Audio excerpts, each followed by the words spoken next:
Hola, bienvenidos a Espacio Aquí y Ahora. El siguiente vídeo que voy a realizar se titula Traumas, heridas, lealtades familiares y espiritualidad. Mi objetivo es realizar una síntesis de diferentes ideas y conceptos que extraigo de varias disciplinas terapéuticas, especialmente las constelaciones familiares, pero también me voy a basar en la terapia Gestalt y en el psicoanálisis, y todo ello con un trasfondo espiritual. Mi prioridad es clarificar todo lo que esté en mis manos, todo lo que sea posible, lo que debemos tener presente los seres humanos a la hora de sanar nuestro dolor emocional, sobre todo interviniendo desde lo profundo, desde lo más profundo de nuestro ser.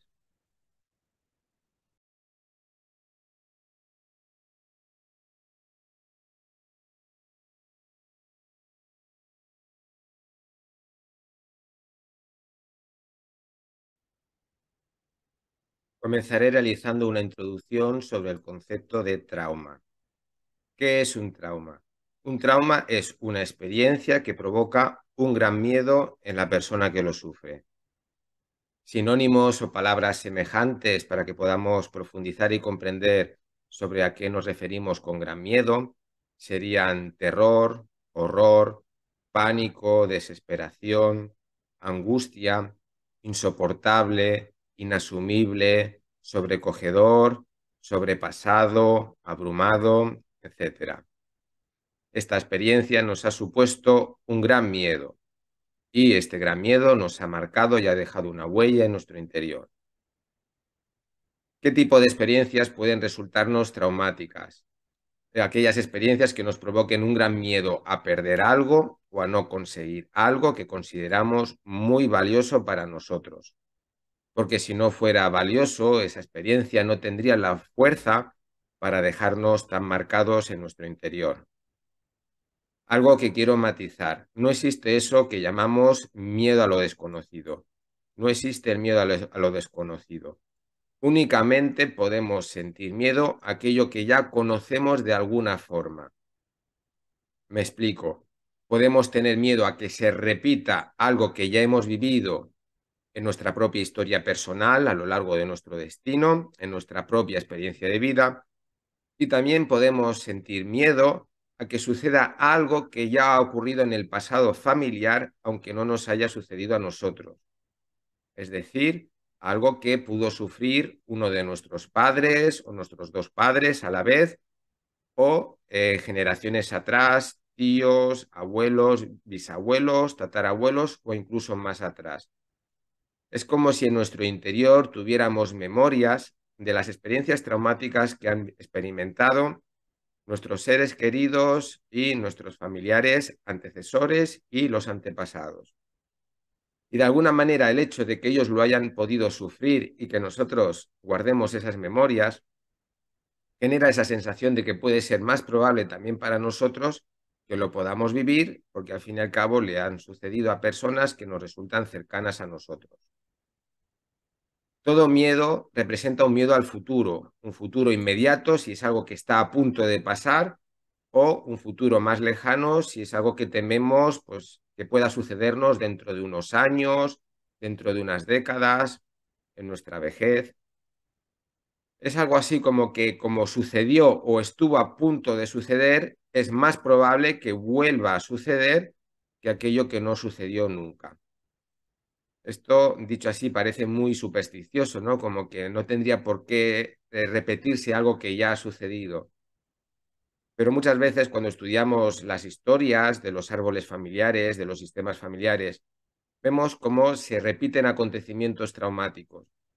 Y es como si de alguna manera aquello que sucedió dejó una huella tan fuerte, especialmente cuando fue una experiencia traumática, dejó una huella tan fuerte en la historia familiar que se va a intentar evitar al máximo que eso vuelva a suceder para no volver a sufrir el mismo trauma, o vamos a tener cierta tendencia a atraer a que ese suceso traumático se repita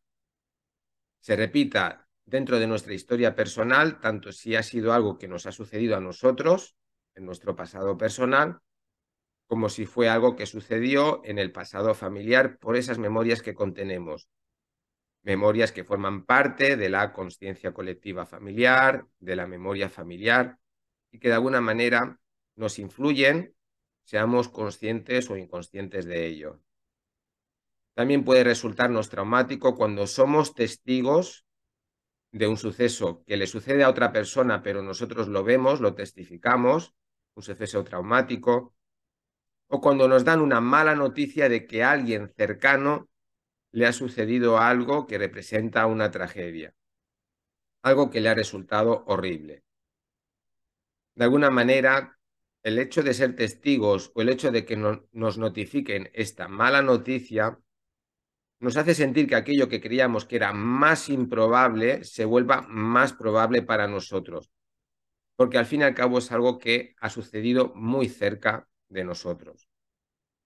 Cuando vemos las noticias sobre sucesos trágicos que ocurren en otros países o en lugares lejanos, nos puede afectar, podemos empatizar por el hecho de ser humanos, pero es como si de alguna manera eh, nos obligáramos a creer o nos surgiera la necesidad de creer que esas cosas no pasan en nuestro ámbito cercano, que esas cosas pasan lejos, en otros países, en otras culturas, en otros lugares que no tienen que ver con nosotros. El hecho de que eso suceda cerca de nosotros, que lo hayamos visto o que nos lo hayan notificado a través de personas más cercanas, provoca un gran temor a que si eso ha sucedido cerca, también nos puede suceder a nosotros. Es como que se rompe esa fantasía de que eso solamente ocurre lejos y sentimos como que es más probable que también algún día nos pueda afectar a nosotros o nos pueda suceder. También hay algo que quiero destacar y es que tenemos la experiencia traumática, que es en la que experimentamos que podemos perder algo o no conseguir algo que es valioso para nosotros. Pero en el caso en que esa experiencia concluya y realmente hayamos perdido algo, o realmente suponga que no hemos podido conseguir algo, tenemos el trauma posterior al trauma. Es como un trauma que se superpone al trauma inicial, porque es algo que sí hemos perdido o que sí que no hemos conseguido. Y ese trauma posterior al trauma es el miedo a no poderlo asumir, a que no lo voy a poder asumir.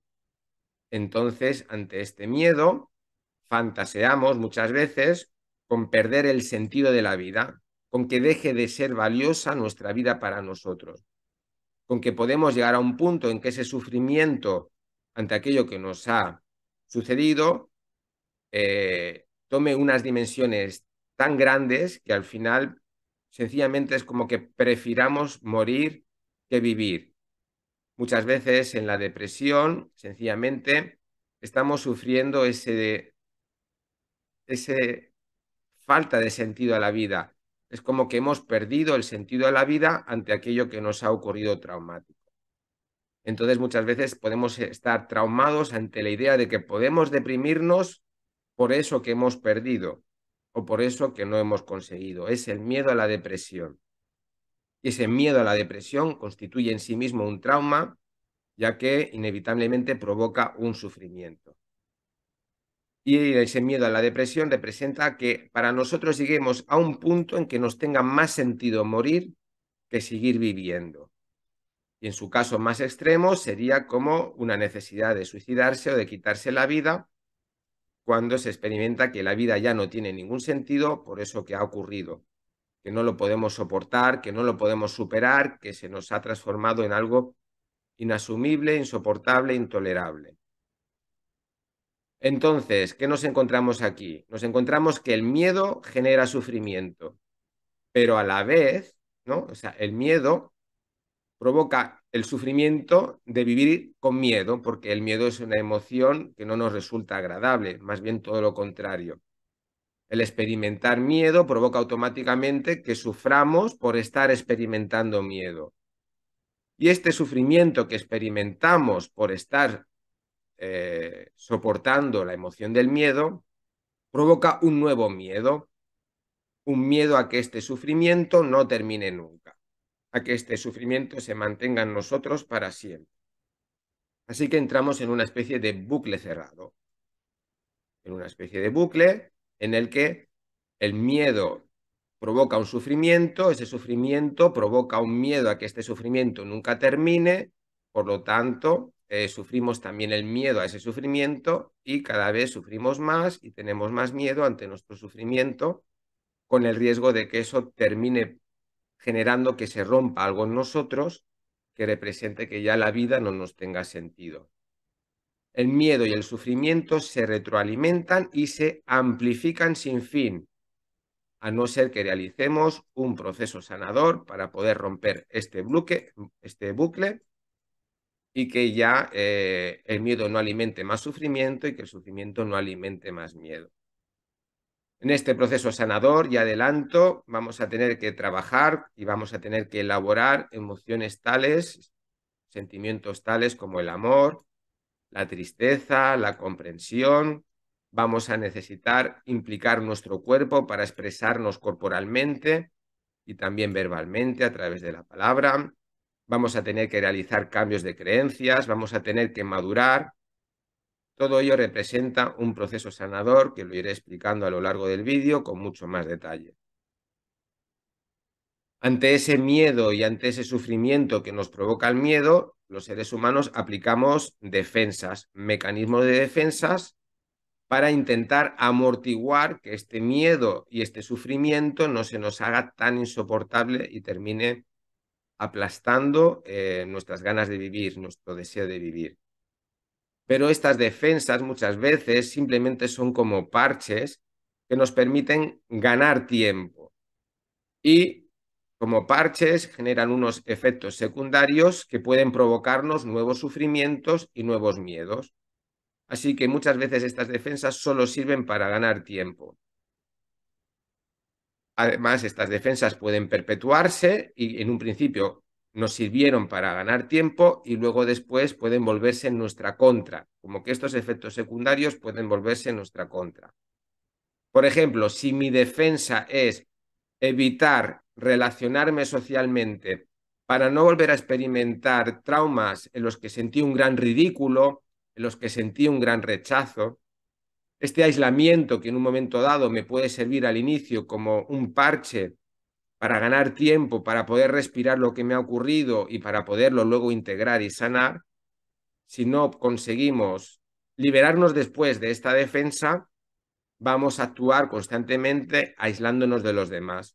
Y cuanto más nos aislemos, más sufriremos también, porque los seres humanos necesitamos cercanía, necesitamos conexión con otras personas para darle valor y sentido precisamente a nuestra vida. Así que aquello que en un inicio fue una defensa puede convertirse más bien luego en una especie de agresor a nuestra estabilidad emocional y nuestro deseo de vivir y de poder experimentar momentos felices.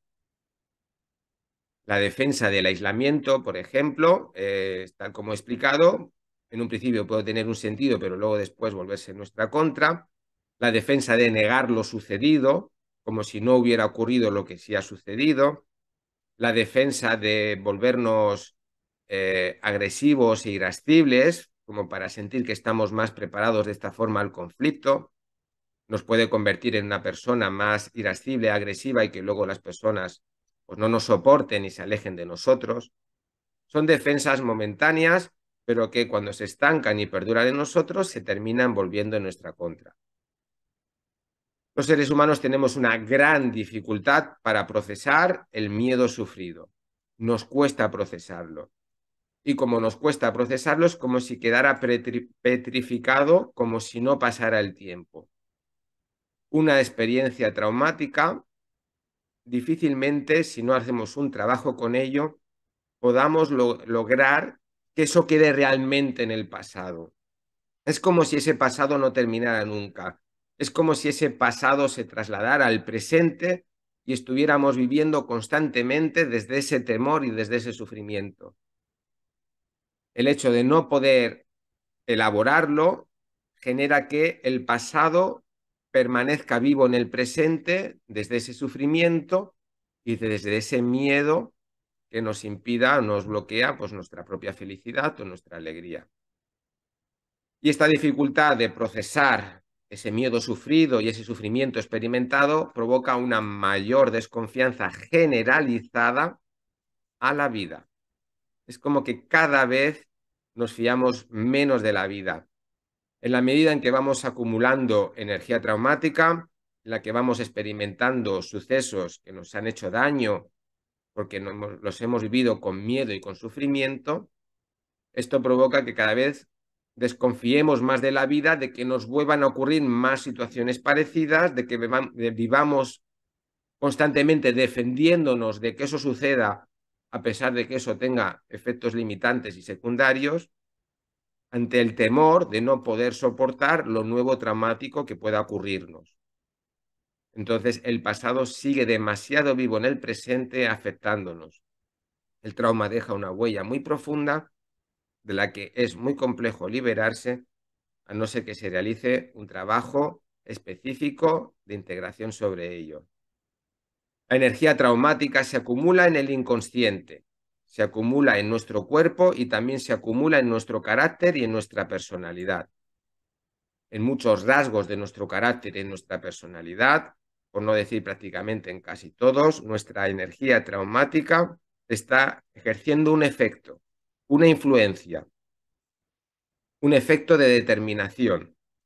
Muchas de nuestras características de nuestra personalidad, por no decir todas, están definidas a partir de los sucesos traumáticos que hemos experimentado.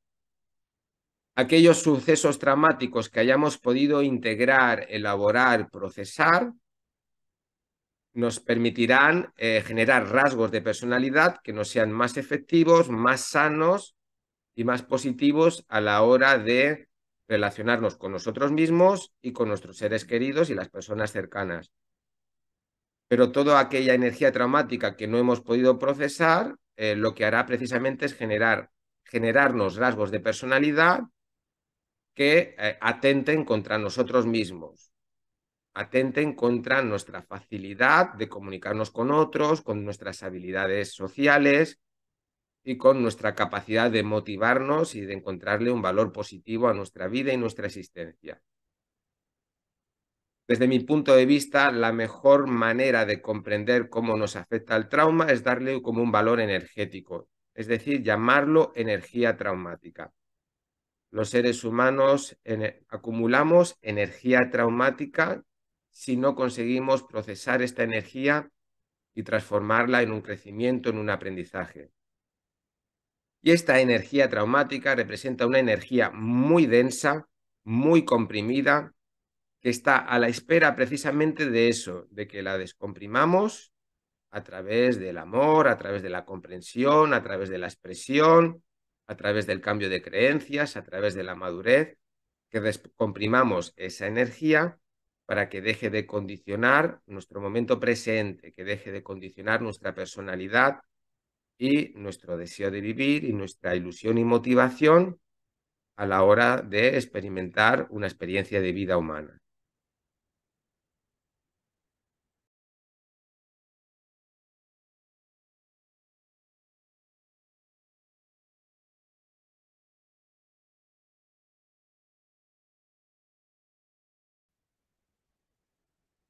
Y ahora que ya conocemos cómo funciona la energía traumática, voy a diferenciar dos tipos de energía. Estos dos tipos de energía son los que construyen en los seres vivos nuestra experiencia de vida. Así que lo que voy a explicar no solamente es válido para los seres humanos, sino que sería válido para todos los seres vivos en general, especialmente los seres vivos que tengan cierta conciencia de sí mismos. Tenemos dos niveles de energía o dos tipos de energía. El primero sería una energía expansiva. Es una energía que fluye libremente. ¿A qué me refiero con fluir? Fluye del interior del ser al exterior y del exterior del ser al interior. Algo así como una experiencia oceánica. Es lo que se sentiría siendo agua, estando dentro del océano, como que todo es tú y tú eres todo.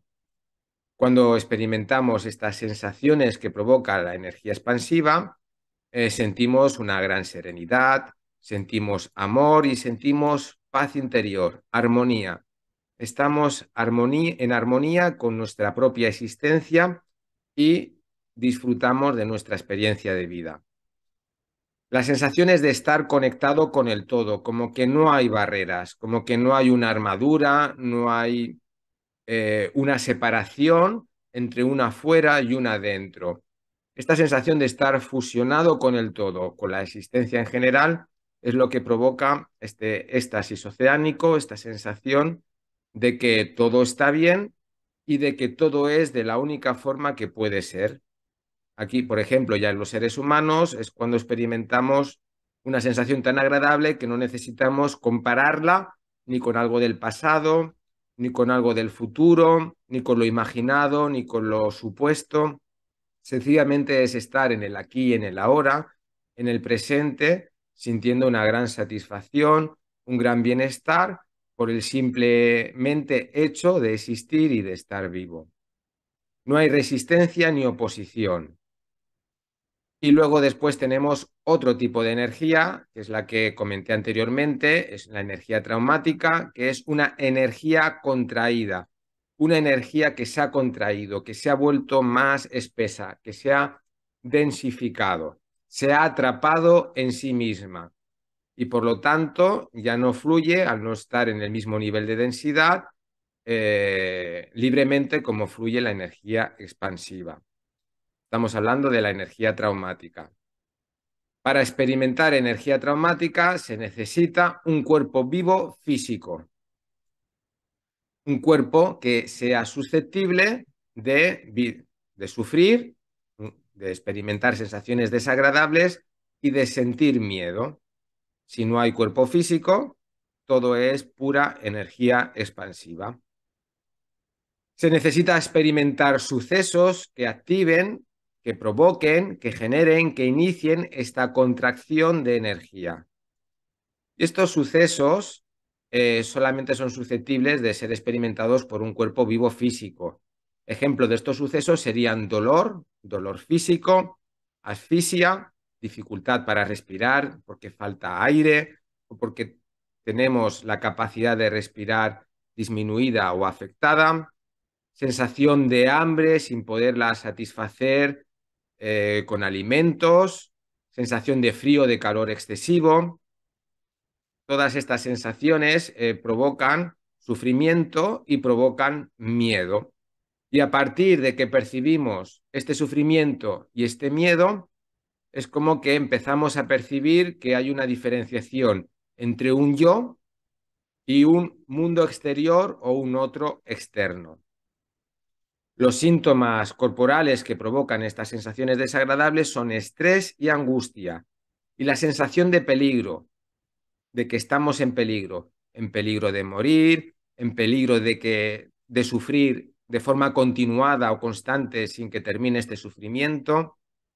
Y ante esta sensación de peligro necesitamos protegernos. Vamos a buscar de qué forma nos podemos proteger de eso que nos provoca tanto miedo y nos provoca tanto sufrimiento.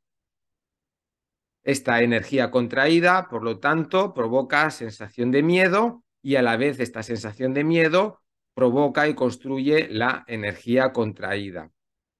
Esta sensación de miedo desarrolla desconfianza, desconfianza en el mundo exterior, desconfianza de lo externo.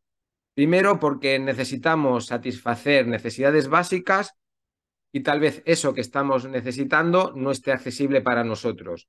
No haya el oxígeno necesario, que no haya el alimento necesario para satisfacer nuestra hambre, que no encontremos un refugio para podernos resguardar de un frío excesivo o de un calor excesivo.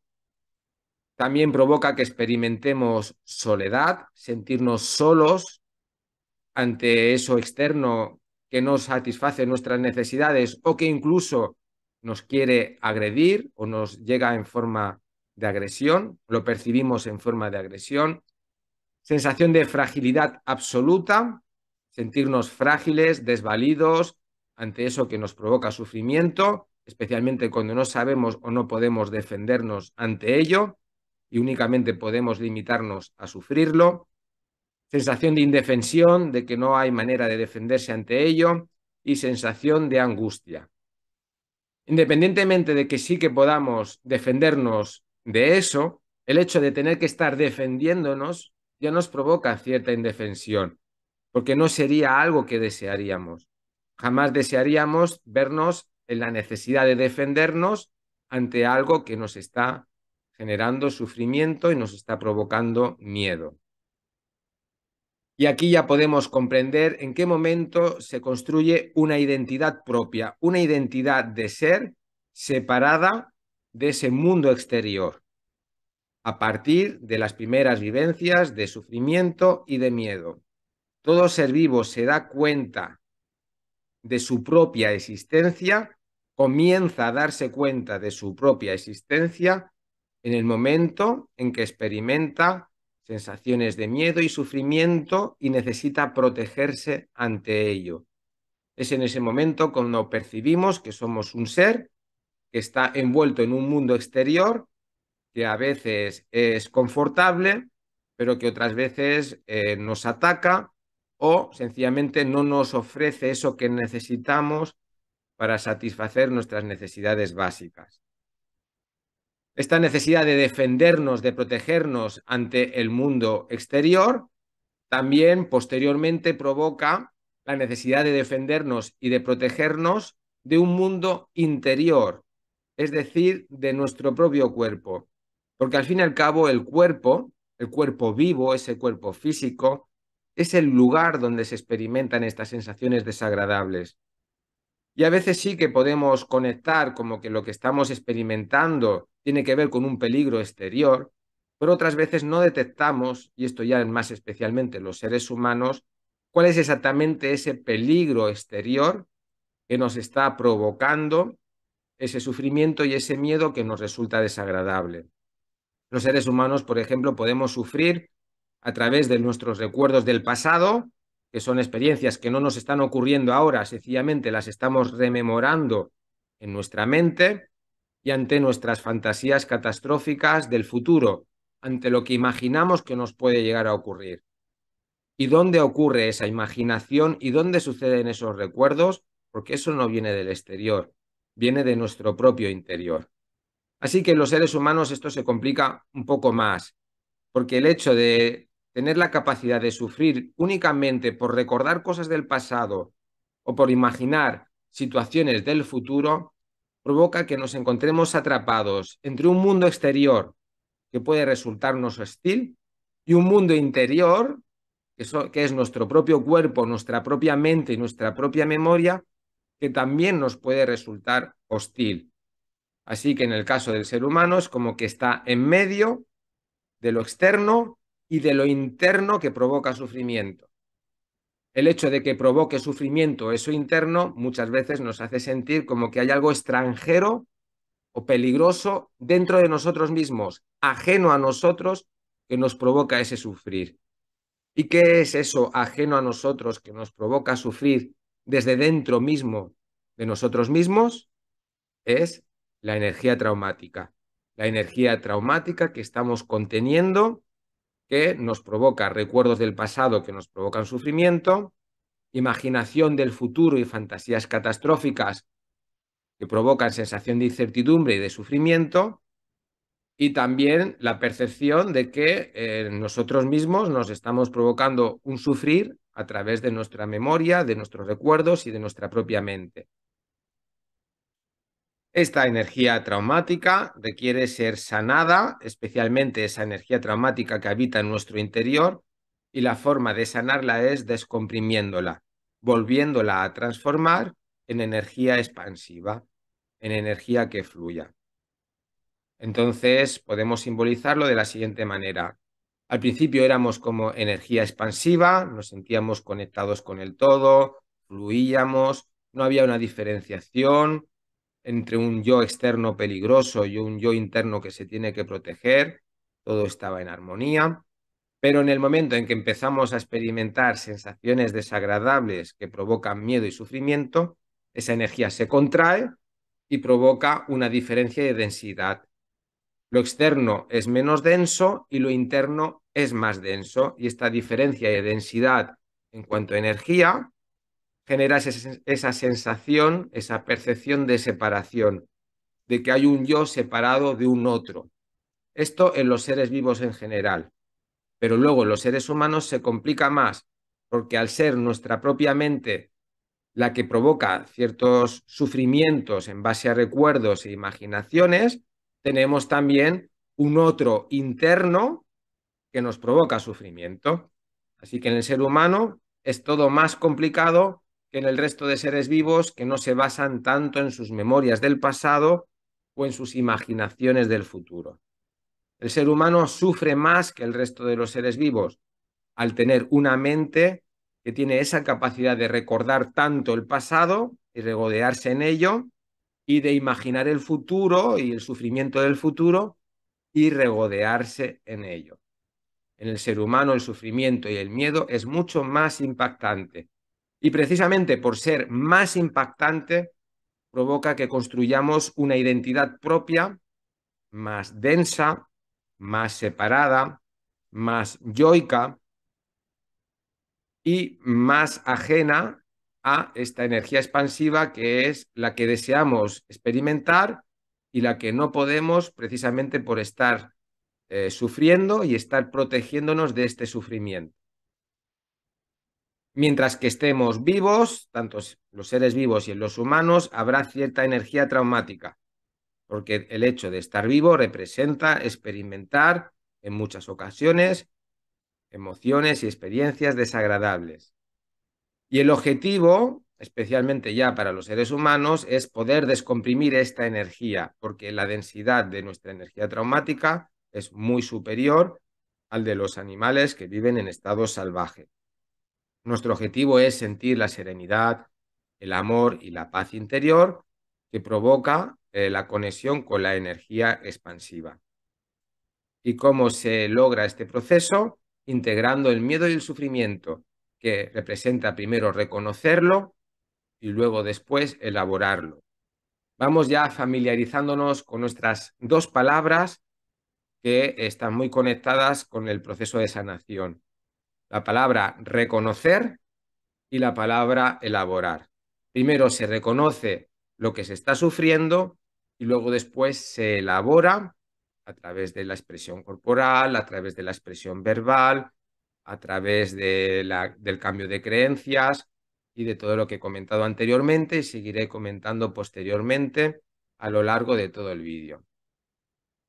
Y nuestro objetivo es recuperar esa energía expansiva de la que procedíamos, liberando esta energía contraída de su propia densidad. La palabra mágica es integrar. Integrar es reconocer y elaborar la energía traumática para descomprimirla.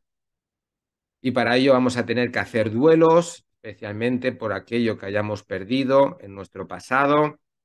Resignificar en constructivo significa cambiar el significado de lo que hemos sufrido para no quedarnos heridos ante ello y convertirlo en un aprendizaje constructivo.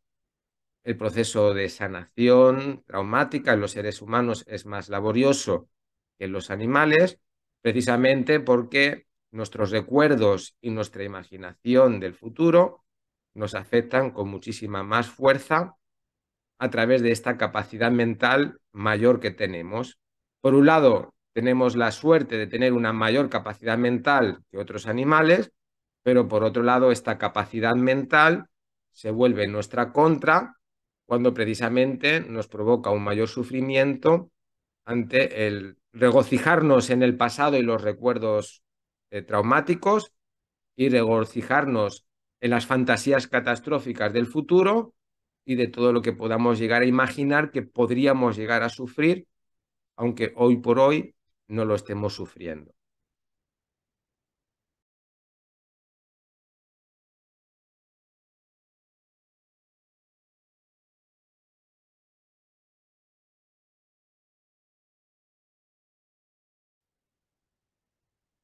A partir de la explicación del apartado anterior, podemos deducir como que hay una forma de trauma que es genérica para todos los seres vivos por el hecho de estar vivo.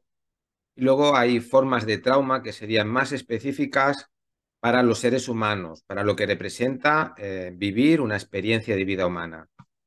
Sobre el trauma genérico de estar vivo. Todos los seres vivos necesitan algo del mundo externo para mantenerse en la vida. Necesitan oxígeno y aire, necesitan alimento, necesitan unas condiciones adecuadas para mantenerse vivos. Y donde hay necesidad, hay dependencia. Se depende.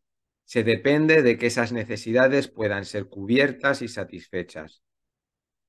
Por lo tanto, si hay necesidad y hay dependencia, cuando no se puedan satisfacer esas necesidades en el tiempo requerido o en el tiempo que se considera más óptimo, se va a experimentar miedo y se va a experimentar sufrimiento, especialmente en los seres vivos más evolucionados, en los animales, mamíferos, en las aves, que ya tienen una mente, ya tienen un cerebro y tienen esa capacidad de experimentar la emoción del miedo. Pero también se han hecho estudios como que de alguna manera las plantas y los vegetales también participan de algún tipo de sensación interior que se podría asemejar al miedo que experimentan los animales más evolucionados. Donde hay miedo hay sufrimiento y donde hay sufrimiento hay miedo. Así que todo ser vivo experimenta cierto miedo y cierto sufrimiento ante el hecho de necesitar y depender del mundo externo, de su entorno.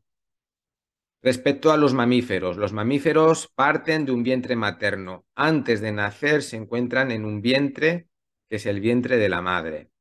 Y en el vientre de la madre tienen cubierto todo lo que necesitan prácticamente al momento. A través del cordón umbilical reciben el aire, el oxígeno, el alimento que necesitan prácticamente al instante. Por lo tanto, no hay una demora entre necesitar y satisfacer la necesidad. Así que el sufrimiento que se percibe o que se experimenta sería bastante limitado. Pero sí que es cierto que dentro del propio vientre materno se pueden sufrir ciertas experiencias traumáticas. Y esas experiencias traumáticas estarán conectadas con el estrés o las carencias que sufra la propia madre.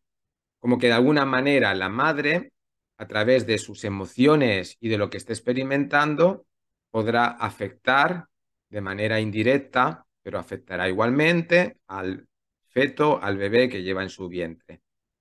Entonces ya dentro del vientre materno se pueden estar experimentando ciertas situaciones que generen energía traumática. Y luego después llega el momento del nacimiento.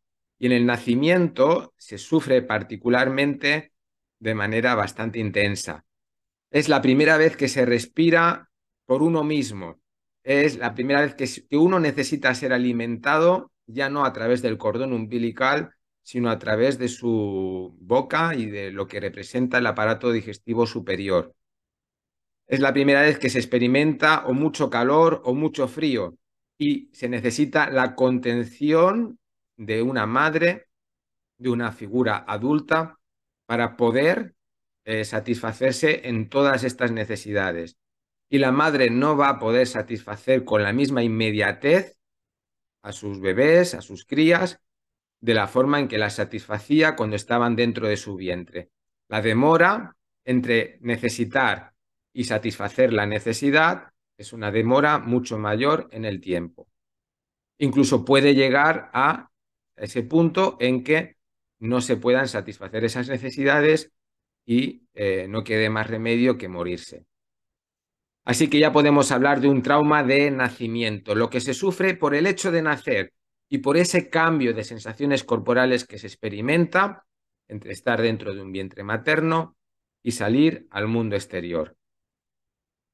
Esta energía traumática genera la sensación de un yo que necesita y de un otro que puede o no puede estar disponible para cubrir esas necesidades básicas que se tienen por el hecho de estar vivo y de tener un cuerpo biológico. Y además se añade que ese otro nos puede tocar, nos puede agredir. Puede ser la propia madre la que agreda a sus crías, puede ser la figura de un depredador externo, puede ser el clima, puede ser condiciones adversas. Es como que en el momento en que nacemos, el mundo se convierte en algo especialmente más hostil de cómo lo experimentábamos antes de nacer. En el momento en que esa energía traumática adquiere cierta densidad, aparece la percepción, la experiencia de estar en un universo dual, donde se diferencia lo de dentro y lo de fuera, entre lo que es un yo y lo que es externo a ese yo. Y lo de fuera se percibe como mucho más poderoso y amplio que lo que hay dentro. Se le necesita y además te puede atacar. Entonces aquí entramos en esa percepción de mundo dual, de universo dual, en la que hay un ser y hay un mundo exterior donde ese ser necesita desarrollarse y desenvolverse para permanecer vivo y existente dentro de su cuerpo biológico. Ahora bien, para los animales, los instintos les ayudan, les sirven a que esa energía traumática no se acumule en exceso.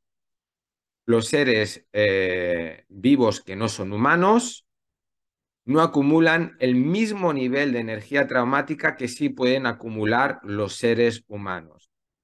Es como si únicamente experimentaran la cantidad de energía traumática suficiente y necesaria para vivir una experiencia de vida en base a la especie animal de la que formen parte. Un tigre acumula el mínimo de energía traumática que necesita para vivir una experiencia de vida como tigre. Un pájaro va a acumular esa energía traumática mínima que necesita para vivir una experiencia de vida como pájaro. Y sus instintos, los instintos de los animales, les va a ayudar a que no se acumule una mayor energía traumática de la que sea necesaria para vivir esta experiencia de vida dual. Entonces hay una acumulación únicamente justa de energía traumática y esto no pasa en los seres humanos. Los seres humanos no estamos tan protegidos por nuestros instintos como los seres vivos. Y esta desprotección se debe a que estamos influidos en el mundo de la cultura, en el universo de la cultura, que lo voy a explicar con mucho más detalle a continuación.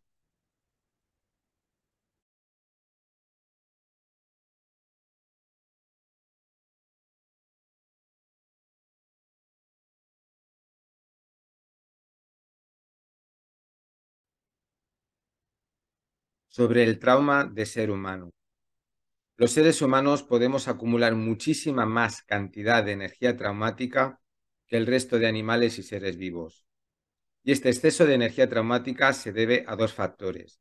Por un lado, el efecto que genera el lenguaje humano en las propias personas y por otro lado, lo que representan para nosotros nuestros vínculos familiares y sociales. Comenzaré hablando sobre el lenguaje. Los animales también utilizan el lenguaje, utilizan un código para comunicarse entre ellos, para avisarse de los peligros, para mostrarse los estados emocionales en los que se encuentran, para relacionarse entre sí. Pero aparte de todo esto, los seres humanos también necesitamos el lenguaje para contarnos a nosotros mismos cómo es la realidad cultural en la que nos estamos desarrollando. No nos bastan las sensaciones corporales, no nos bastan las emociones, no nos basta lo que percibimos con nuestros sentidos. Necesitamos interpretar todo ello a través del lenguaje para poderlo comprender y para podernos adaptar a esa realidad social y cultural en la que nos encontramos inmersos. ¿Qué significa esto? Cuando un ser humano comienza a hablar, cuando aprende a hablar, automáticamente desarrolla también un discurso interior que va a ser constante a lo largo de toda su vida. Un discurso mental que le va a acompañar constantemente. Y este discurso mental no siempre es agradable para la persona que lo tiene que sostener. Necesitamos, los seres humanos, necesitamos contarnos a nosotros mismos constantemente lo que opinamos y lo que sentimos respecto a las experiencias que nos van sucediendo. Es como si no nos bastara con ver la película, sino que además de ver la película, nos la tenemos que estar contando interiormente para poderla comprender. Necesitamos una voz mental que constantemente esté interpretando todo lo que nos está sucediendo o gran parte de lo que está sucediendo para poderlo integrar en nuestra experiencia de vida humana, para poder generar un entendimiento con eso. Y esta dependencia del lenguaje es muy superior a los animales. Los animales únicamente necesitan el lenguaje en momentos determinados para comunicarse entre sí y señalarse eh, situaciones puntuales. Los seres humanos, el lenguaje opera de forma constante. Únicamente nuestra mente guarda silencio o bien cuando estamos durmiendo, y a veces ni durmiendo porque estamos soñando y en los sueños también nos contamos cosas a nosotros mismos, o bien en estados de relajación o meditación muy profundos. Y cuando no estamos durmiendo o no estamos relajados o meditando en profundidad, nuestra mente parlanchina constantemente está desarrollando un discurso en el interior de nuestra cabeza. Y este discurso muchas veces es un discurso que nos trata mal, que habla mal de nosotros mismos. Nuestra propia mente nos critica constantemente en muchos momentos y esta crítica, por supuesto, provoca que se amplifique la energía traumática que ya reside en nuestro interior. A través de nuestros pensamientos amplificamos nuestra energía traumática, le aumentamos su intensidad. ¿Y eso por qué? Porque a través de este discurso interior nos autoexigimos constantemente, nos autodespreciamos, nos autodesvalorizamos, nos autoculpamos, nos autoavergonzamos. Todo eso puede suceder dentro de una misma persona a través de su pensamiento y su discurso mental. La entrada en el lenguaje es la entrada en la cultura.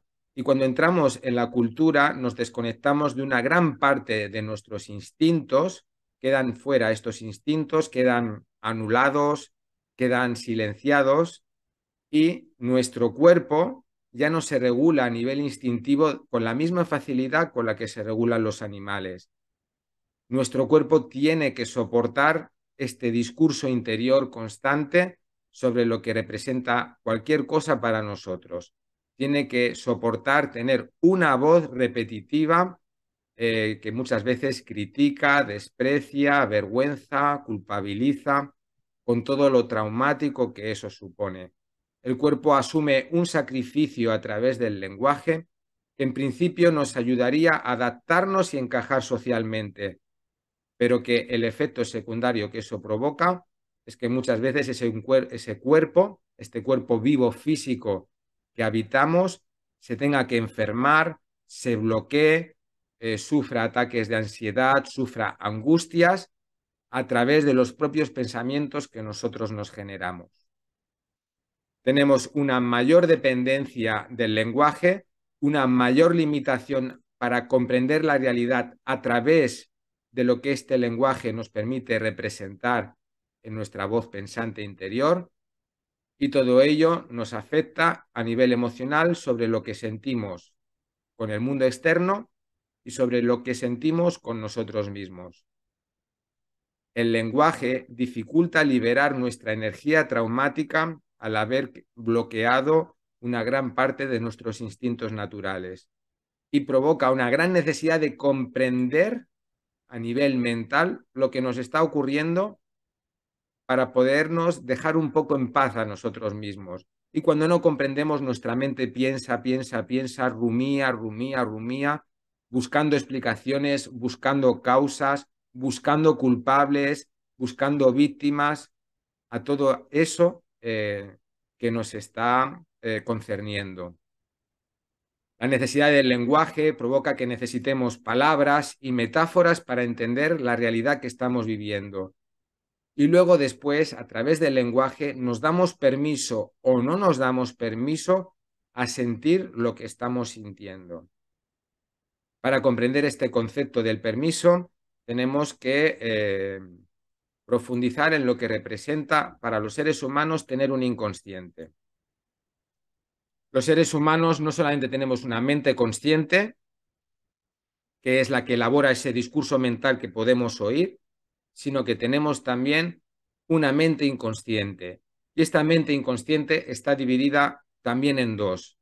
Está dividido en un inconsciente primario y un inconsciente que podríamos llamar secundario. El inconsciente primario es aquel inconsciente donde simplemente se contiene, se almacena la energía traumática pura.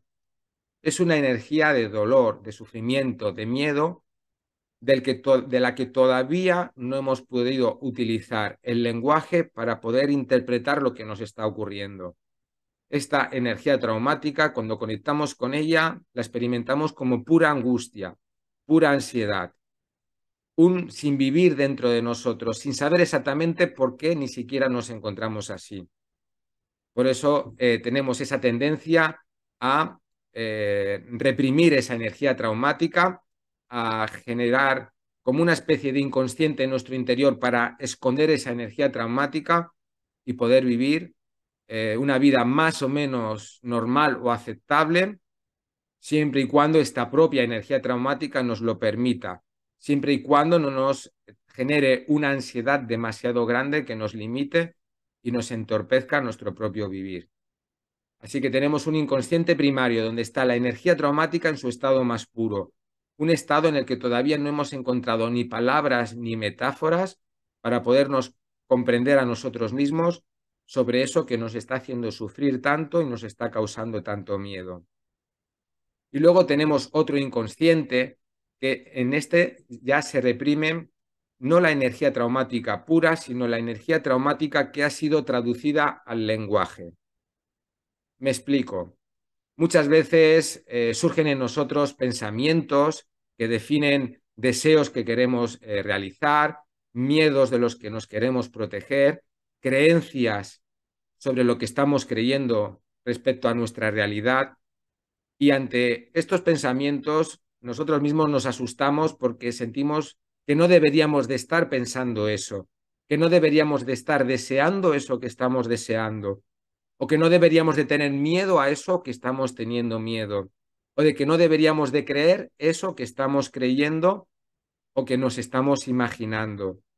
Entonces reprimimos, pero ya no reprimimos la energía traumática pura, como en el inconsciente anterior, sino que reprimimos esas ideas que ya han sido elaboradas por el lenguaje. Es algo que hemos pensado y una vez pensado automáticamente lo hemos reprimido, lo hemos escondido, porque simplemente el hecho de pensarlo ya nos provoca sufrimiento. Entonces tenemos dos niveles de inconsciente.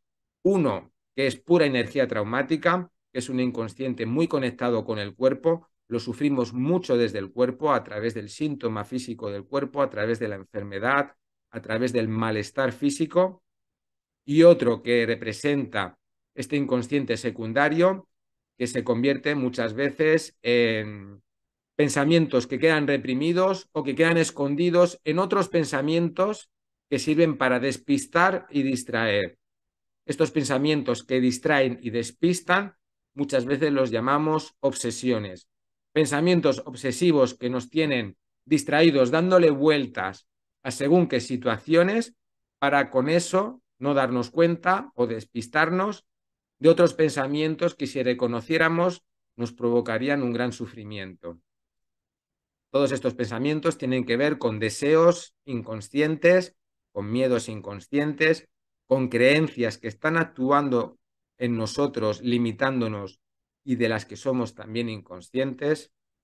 Así que ya podemos comprender por qué los seres humanos tenemos que mediar con tanto inconsciente, por haber sido abducidos, por haber sido atrapados en el lenguaje humano y todo lo que representa este lenguaje humano. Así que tenemos dos inconscientes. Desde nuestro pensamiento nos estamos censurando constantemente muchas de las cosas que nosotros mismos pensamos y las reprimimos directamente. Son emociones de juicio, emociones desde las cuales nos culpamos, nos avergonzamos o nos asustamos ante aquello que estamos pensando.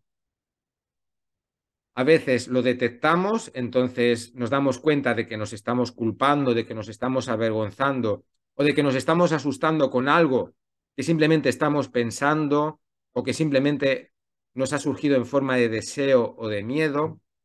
Y otras veces ni siquiera nos damos cuenta de que nos estamos culpando, avergonzando o asustando con esos pensamientos porque directamente los reprimimos y los escondemos.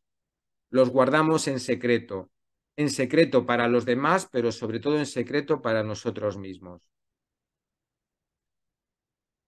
El lenguaje humano provoca también que generemos una identidad egoica. Los animales tienen una identidad, ellos mismos se perciben como seres separados de la totalidad y del mundo que los envuelve. Esta identidad también se construye en los seres humanos, pero esta identidad se vuelve más egoica y ahora voy a explicar a qué me refiero con más egoica. No solamente los seres humanos nos basamos en el instinto de supervivencia, no solamente nos da miedo eso que podría terminar con nuestra vida, también nos da mucho miedo esos acontecimientos, esos pensamientos y todo lo que pueda ocurrir que nos puedan lastimar en nuestro sentimiento de dignidad interna y de amor propio. Así que no solamente nos da miedo lo que nos puede matar a nivel biológico, sino también todo aquello que nos puede hacernos sentir muy indignos o que nos puede bajar muchísimo la autoestima. Para eso tenemos este mecanismo que permite reprimir todos esos pensamientos que podrían lastimar nuestra autoestima y nuestra dignidad. Pero todos aquellos que no podemos reprimir, sencillamente se convierten en un discurso interior que nos machaca constantemente, que nos critica de forma muy agresiva. La identidad es, por un lado, la creencia o la idea de que soy un ser separado, de que soy un yo separado y, por lo tanto, estoy viviendo una experiencia de vida. Aquí estaríamos situados en el mismo nivel que los animales, pero la identidad en el ser humano tiene un plus que representa no únicamente considerarse un ser separado, sino definir ese ser separado a través de conceptos, a través de lo que yo creo ser, de lo que yo soy y a través de lo que no soy. Estos puntos suspensivos significan todo lo que yo creo que soy y todo lo que yo creo que no soy. Y todo eso es ego, pura imagen, una imagen del ser que creemos ser, que está más allá del ser real que realmente somos. Desde estas creencias sobre nuestra identidad nos definimos, nos catalogamos como malas o buenas personas, como listos o tontos, como útiles o inútiles, como exitosos o como fracasados, o como mediocres, o como guapos o feos a nivel estético. Todo eso define la imagen de nuestro ego con la que nos confundimos y la confundimos con nuestro verdadero ser. Esta creencia e identidad configura ese discurso mental desde el que nos podemos llegar a tratar muy mal a nosotros mismos, especialmente cuando eso que nos decimos no solamente no nos ayuda a protegernos para no sentirnos indignos o para que no nos baje la autoestima, sino que provoca precisamente que terminemos sintiéndonos más indignos y que tengamos una autoestima mucho menor. Así que a veces nos protegemos de este discurso y otras veces no podemos protegernos y directamente se convierte en un discurso aterrador, un discurso autoritario, dictatorial, que provoca que lleguemos a detestarnos a nosotros mismos. Nuestros propios pensamientos de autojuicio amplifican nuestra energía traumática. Así que los seres humanos no solamente nos traumatizamos por las cosas que nos pasan, sino que nos traumatizamos también por los pensamientos que generamos a la hora de comprender y elaborar eso que nos pasa. Nos traumatizamos a través de nuestros propios pensamientos. Así que el ser humano tiene la capacidad de tratarse mal a sí mismo, ¿no? Me trato mal a mí mismo y de no saber cómo evitarlo. O no poder evitarlo o no querer evitarlo como si sintiéramos que merecemos algún tipo de castigo.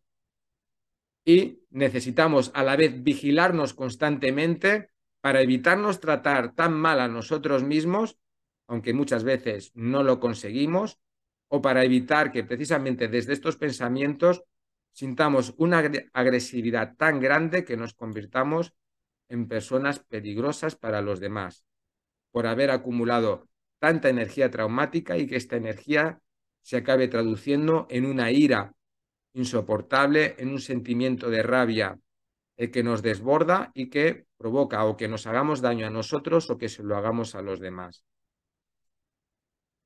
El lenguaje y nuestra identidad construida nos obliga a darle un sentido a nuestra vida. Y aquí también nos diferenciamos de los animales. Los animales no necesitan mayor sentido a su vida que el simplemente hecho de vivir y desarrollar sus instintos, su instinto de reproducción, su instinto de alimentarse, su instinto de respirar.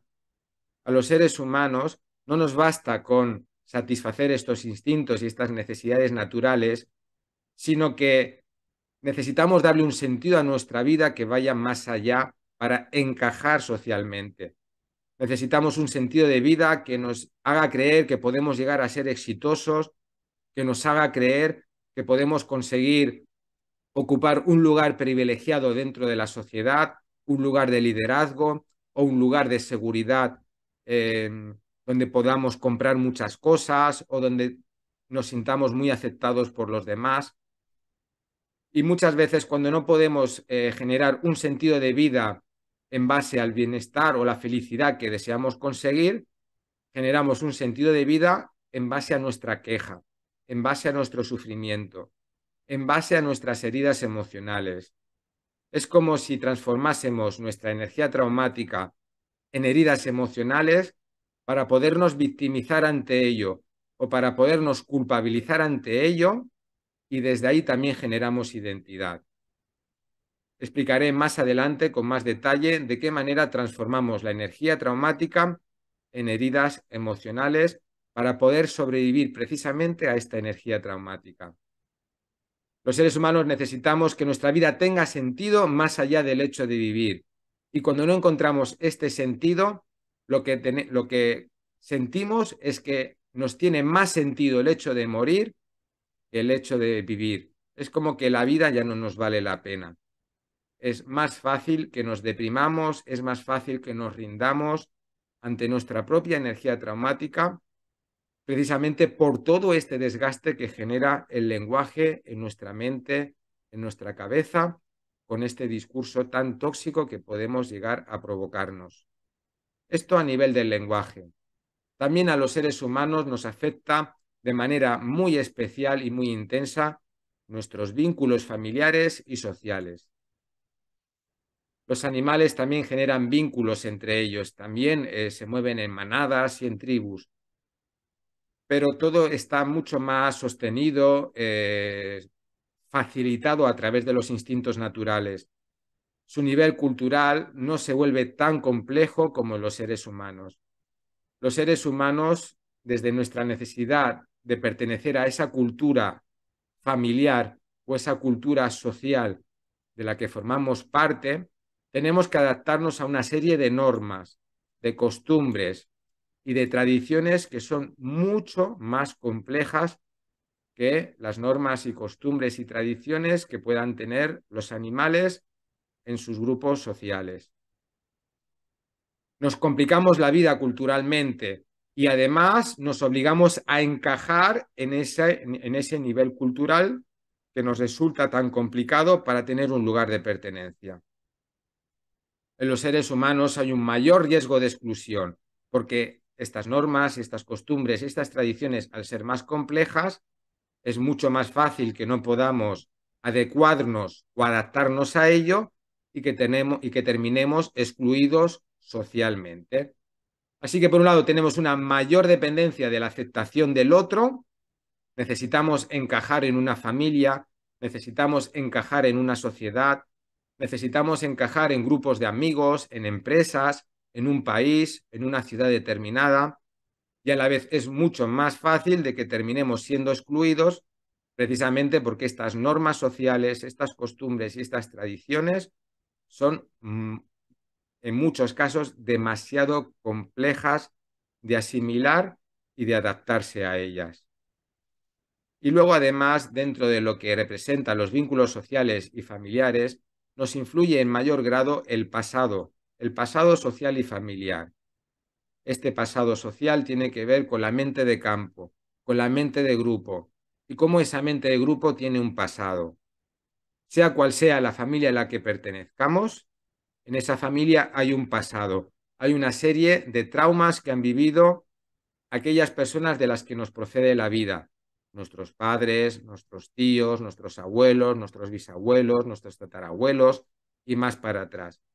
Así que a los seres humanos no solamente nos afecta la carga traumática de las experiencias que hayamos podido vivir en nuestra propia vida, sino que también nos afecta y nos perjudica la carga traumática de la que vivieron, de lo que sufrieron nuestros antecesores y nuestros antepasados, porque tenemos una mayor lealtad hacia ello. Precisamente esta necesidad de pertenecer al grupo provoca que asumamos por lealtad energía traumática que ni siquiera tiene que ver con nuestra propia historia personal. Y otras veces lo que hacemos para poder encajar y adaptar esa energía traumática a nuestro propio destino es atraer una serie de traumas y de circunstancias que van a provocar que esa lealtad a un pasado familiar se convierta en un trauma personal desde el que podamos sufrir por lealtad a esos grupos familiares y sociales. Sé que lo que estoy explicando es bastante complicado. No os preocupéis porque más adelante lo detallaré con más detalle y lo entenderéis mucho mejor cuando lo explique a través del concepto del niño interior inocente, que es un concepto que he utilizado en muchos vídeos anteriores para explicar el efecto que generan las lealtades familiares y también sociales en los seres humanos. De momento es suficiente con que comprendamos que los animales no tienen esta carga de lealtad a esa energía traumática del pasado porque ellos están más sostenidos por la especie y por los instintos. No les afecta tanto lo que haya sucedido en sus familias, en sus progenitores o lo que haya sucedido en sus manadas o en sus grupos sociales. Lo que impera es la especie. La especie tiene más fuerza y como la especie es mucho más amplia que en un grupo familiar o social, esa energía traumática está como más dispersa. Además, esa energía traumática en los animales siempre es la justa y la mínima para vivir una experiencia de vida dentro de esa especie animal. No se acumula tanta energía traumática como en los seres humanos. No tienen esta dependencia del lenguaje, no tienen este discurso interior eh, dictatorial que puede generar tanto daño en la propia autoestima. Digamos que son mucho más libres de todo ello. Los seres humanos cargamos con esas lealtades familiares, con ese pasado familiar, con esa energía traumática que provoca nuestra manera de interpretar la realidad en la que estamos viviendo y desde ahí queda afectado nuestro destino. Nuestro destino está mucho más determinado por nuestra familia y por la sociedad de la que formamos parte que por lo que representa la especie humana. Somos más dependientes y a la vez estamos más determinados por la historia personal, por la historia familiar y por la historia social de lo que representa la especie humana como una especie animal más.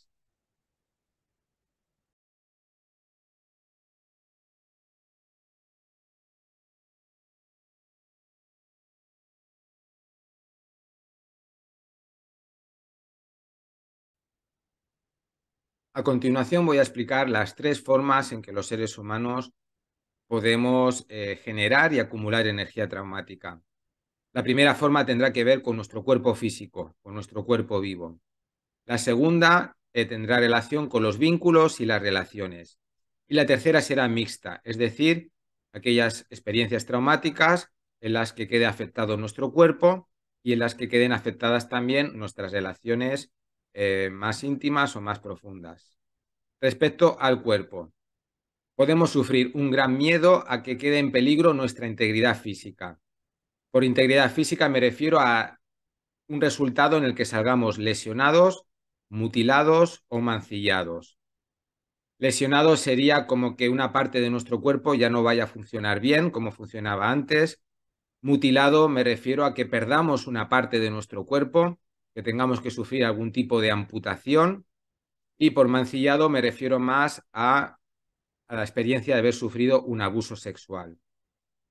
Podemos sentir miedo de que esto termine sucediendo ante esa experiencia y en el caso de que al final el resultado sea ese, que hemos salido lesionados, hemos terminado lesionados, mutilados o mancillados, podemos sufrir el miedo a que no lo vayamos a poder superar nunca, el miedo a que ese sufrimiento permanezca de forma constante para siempre acompañándonos.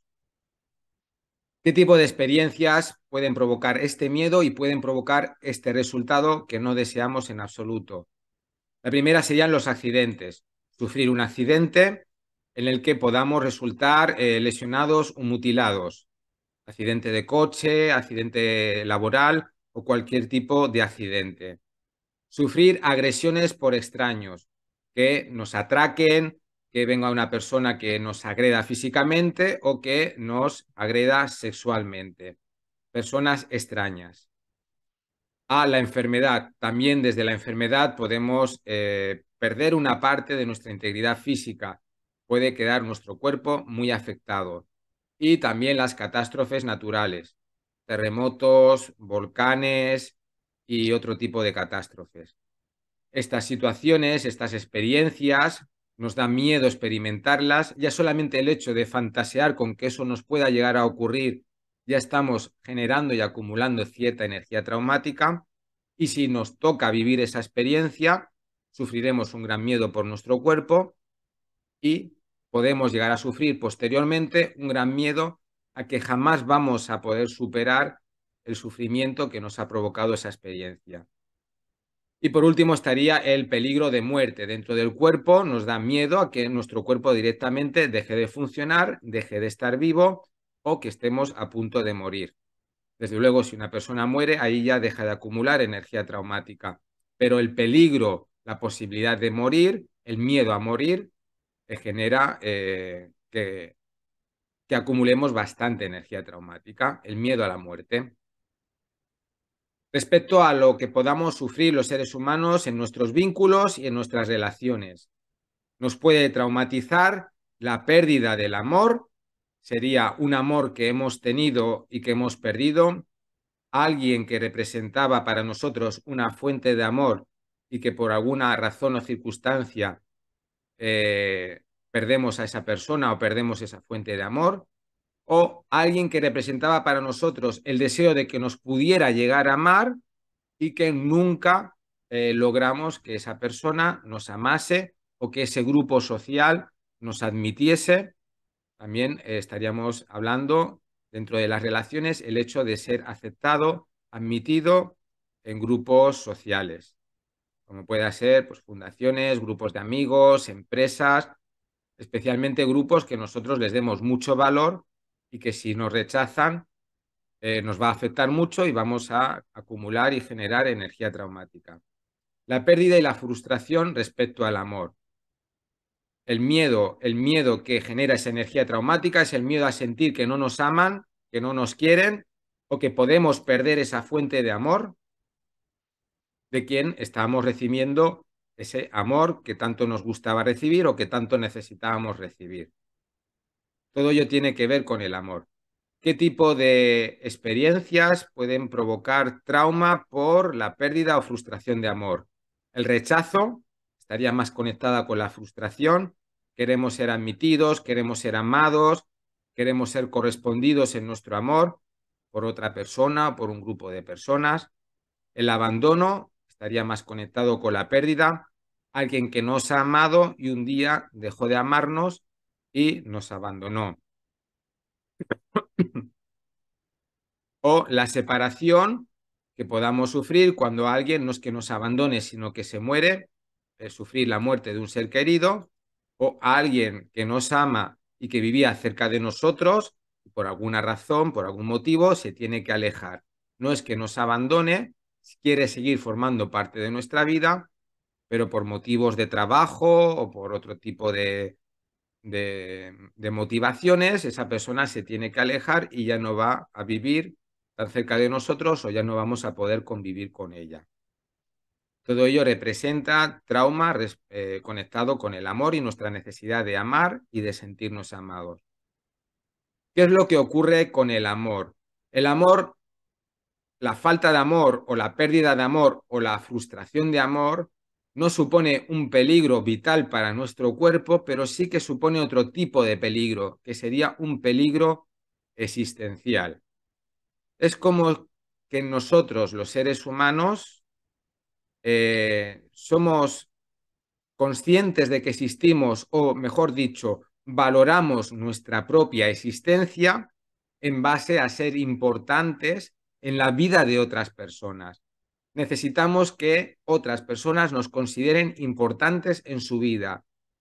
Y si sentimos, imaginamos o percibimos que no somos importantes para nadie, sentimos una ansiedad debida a un peligro existencial. Es como si fuéramos no a morir, sino más bien a desaparecer, a diluirnos, como si nuestro ser dejara de tener ninguna importancia si esa importancia no nos la da otro ser humano. Entonces lo experimentamos como un peligro existencial.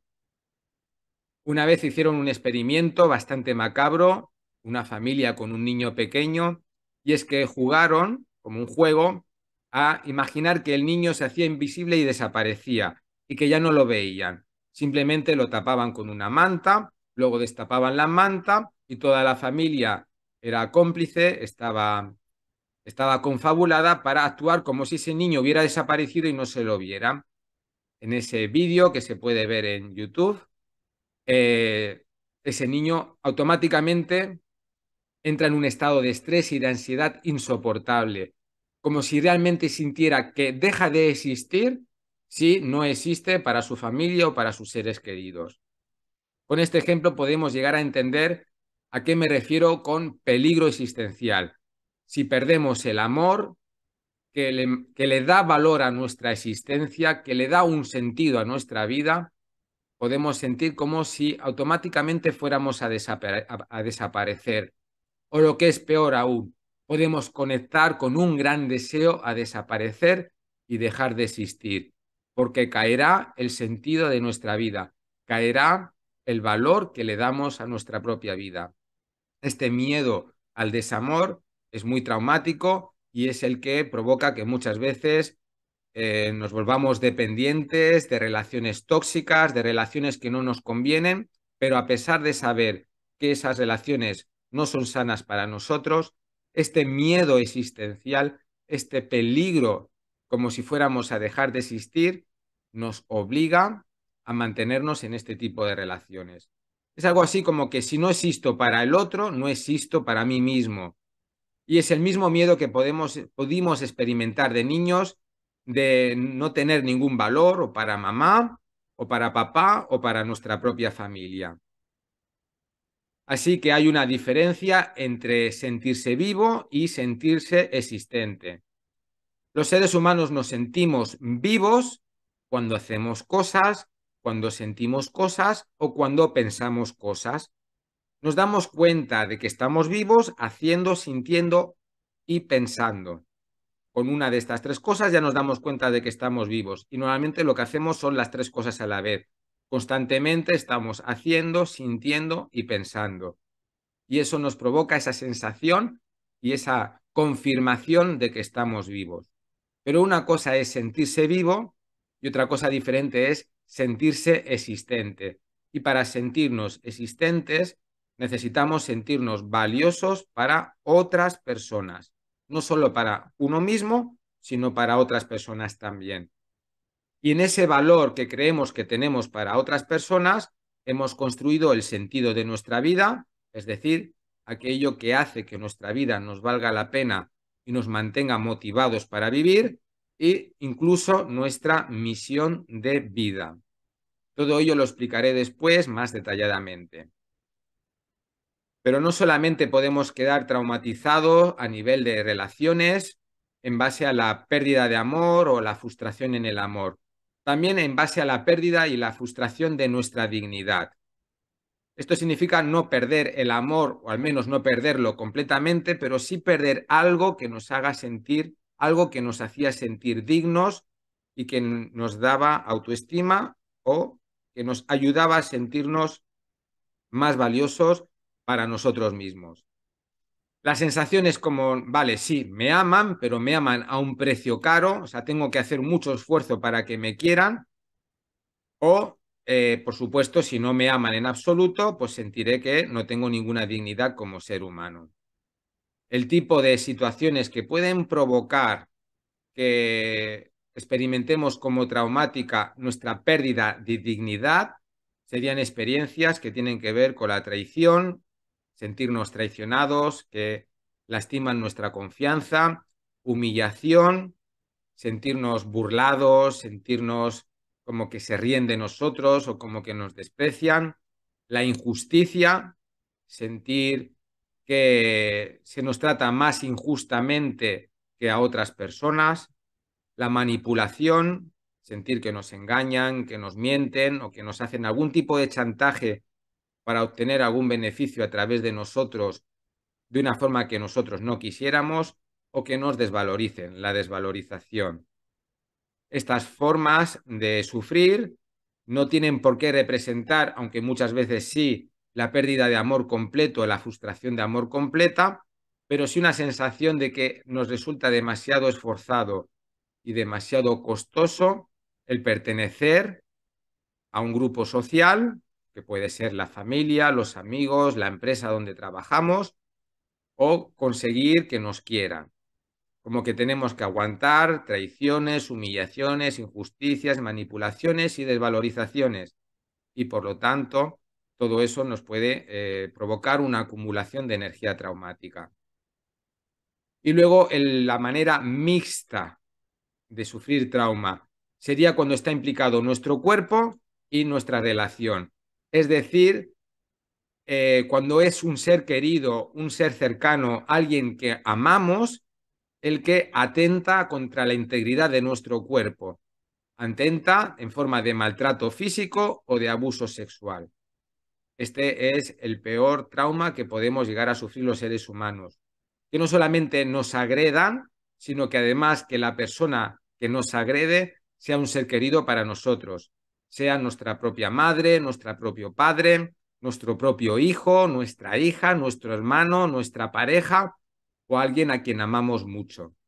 El peor trauma que podemos sufrir los seres humanos es que un ser muy querido para nosotros se permita dañar nuestro cuerpo, mutilándolo, lesionándolo, golpeándolo o maltratándolo o abusar sexualmente de nosotros sin nuestro consentimiento. Estos tres factores, el cuerpo, los vínculos y las relaciones y el factor mixto de cuerpo y relación, son los que provocan que los seres humanos acumulemos mucha energía traumática y que esa energía traumática conlleve que vivamos con más desconfianza en la vida, con muchos miedos y sobre todo con mucho sufrimiento.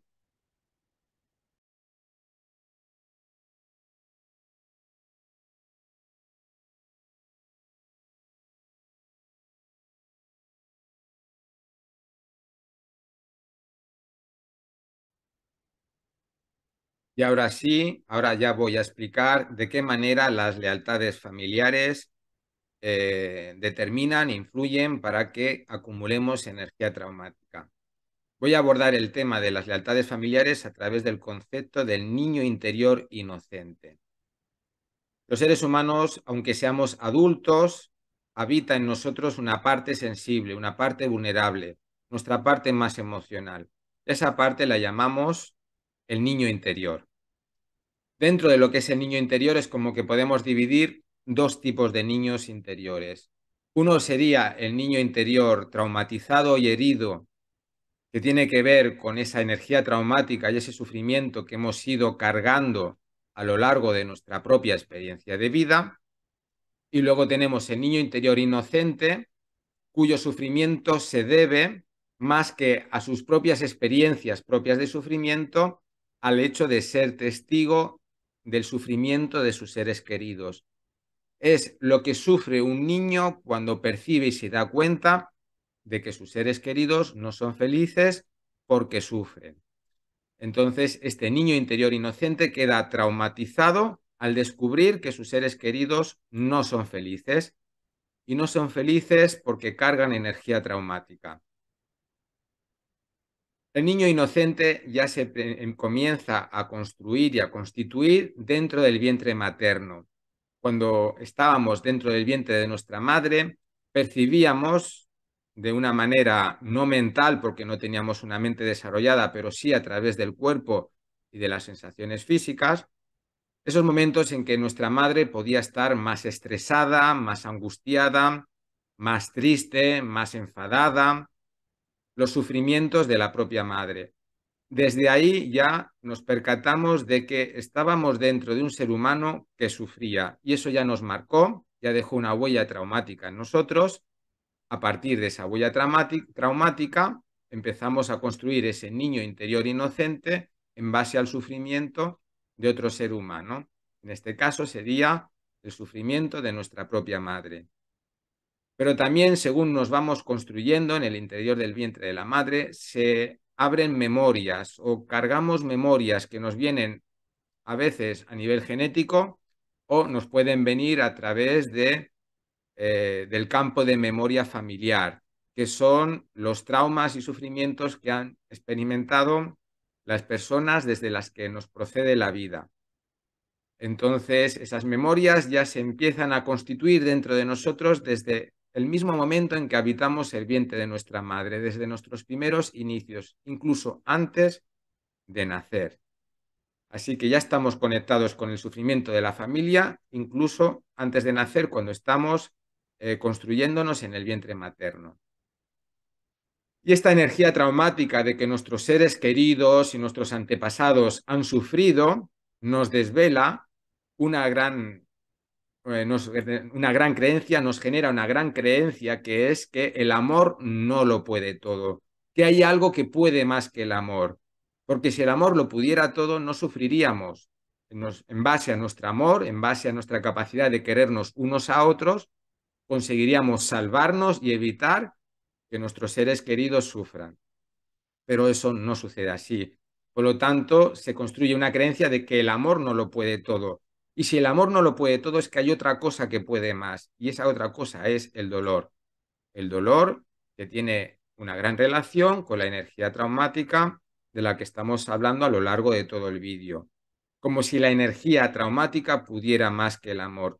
Como si esa energía comprimida tuviera más poder que esa otra energía expandida que representa la serenidad, la paz interior, el amor, la conexión. El momento en que un niño descubre que las personas, aunque se quieran, se hacen daño, representa para él un gran trauma. ¿Cómo puede ser que las personas que se aman se hagan también sufrir? Eso en el caso de que haya tenido la fortuna de nacer en una familia donde se respire algo de amor, donde haya algo de amor. Pero aquel niño que haya nacido en una familia completamente disfuncional puede llegar a percibir, a sentir e a interpretar de que en esa familia no existe nada de amor, que se trata de una serie de personas o de individuos que únicamente se limitan a sobrevivir o atacarse unos a otros y hacerse daño. Que el dolor, aparte que además el niño descubre que con su amor a su familia no pueda salvarlos, no pueda aportarles en su felicidad, no pueda hacer nada con ello, le traumatiza mucho más. Sí que estaríamos hablando como de dos tipos de trauma. El trauma de descubrir que tus seres queridos no son felices, el trauma de descubrir de que el amor no lo puede todo, y desde ahí el trauma a descubrir de que con mi amor no puedo evitar que mis seres queridos sufran. Este es el trauma. Estos traumas son los que construyen a nuestro niño interior inocente, que va a determinar nuestro destino y nuestras vivencias de vida. En las familias se genera como una especie de pacto inconsciente a partir de los niños inocentes de todos los miembros de la familia. Un pacto inconsciente que tiene que ver con el sufrimiento. Este pacto se podría formular de la siguiente manera. O todos somos felices o no lo vamos a poder ser por separado. O todos somos felices o no lo vamos a ser ninguno. Así que es muy difícil encontrar la propia felicidad, a no ser que hayamos hecho un trabajo de sanación de este niño interior. Es muy difícil que podamos ser felices cuando nuestros seres queridos no lo son, porque habrá algo que nos lo impida, habrá una culpa, habrá un sentimiento de frustración, de indefensión, de no poder evitar que nuestros seres queridos sufran, que provocará en nosotros sufrimiento. ¿Qué es lo que hace este niño interior cuando se percata de que con su amor no puede salvar a los suyos, de que su amor no es suficiente o de que sencillamente el amor es que sencillamente no puede con este dolor que habita la familia y la memoria familiar? Lo que hace este niño es convertir el sufrimiento en una forma de amar. Aprende a sufrir por amor o, mejor dicho, aprende a amar sufriendo. ¿Y con esto qué se consigue? No se consigue en la mayor parte de ocasiones salvar a nadie de su sufrimiento, pero sí se consigue que la propia persona se dé cuenta de cuánto quiere a los suyos sufriendo. Me doy cuenta de cuánto quiero a mis padres por todo lo que sufro por ellos. Me doy cuenta de cuánto amo a mis hermanos porque me duele lo que a ellos les sucede. Incluso me doy cuenta de cómo amo a mis antepasados a través de sufrir y sentir tristeza por lo que ellos hayan tenido que sufrir en sus destinos y a lo largo de su vida. Así que construimos una forma de amar a través del sufrimiento que representa o preocuparnos mucho por nuestros seres queridos, vivir con una gran ansiedad cuando ellos sufren o percibimos que sufren de alguna manera, o responsabilizarnos de su propia felicidad intentando sacrificar lo que haga falta para aportarles a ellos un alivio en su sufrimiento, o lamentarnos junto a ellos, quejarnos y sufrir por lo malo que es el mundo, la sociedad, lo complicada que es la vida, lamentándonos todos juntos o enfadándonos con nuestros seres queridos cuando no cambian y por no cambiar no dejan de sufrir, o incluso culpándonos o desvalorizándonos a nosotros mismos por no poder cambiar para que nuestros seres queridos dejen de sufrir, por no poder cambiar a nuestros seres queridos. Así que aprendemos a sufrir amando y aprendemos a amar sufriendo. Y en este sufrir amando y amar sufriendo, cargamos inconscientemente, no es que lo hagamos intencionadamente, pero sí inconscientemente, sus sufrimientos. Es como si hiciéramos un trasvase de energía traumática. Es como si le dijéramos a nuestros padres, a nuestros hermanos, a nuestros abuelos, incluso a nuestros antepasados, independientemente de que ya estén muertos o de que murieran incluso antes de que naciéramos, es como si les dijéramos, traspasarme una parte de vuestra energía traumática para cargarla yo y así que a vosotros vuestra energía traumática os resulte un poco más ligera. Ya que no puedo salvaros de vuestra energía traumática, voy a tomar una parte de ella con la esperanza de que a vosotros os alivie o se os aligere vuestra carga de energía traumática. Por supuesto, esto no funciona, no aporta, no ayuda, pero igualmente este niño inocente que tenemos en nuestro interior lo siente así, siente ese deber de cargar energías traumáticas que no le corresponden. ¿Y cómo lo hace? Resonando con ello, resonando de forma consciente o inconsciente, asumiendo traumas que no le corresponden, asumiendo esa energía traumática que no tiene tanto que ver con lo que él ha sufrido directamente, sino con lo que se sufrió y se mantiene en la memoria colectiva familiar. Así que en esta carga inconsciente de energía traumática asumimos penas, culpas, enfados y miedos que pertenecen a otros familiares.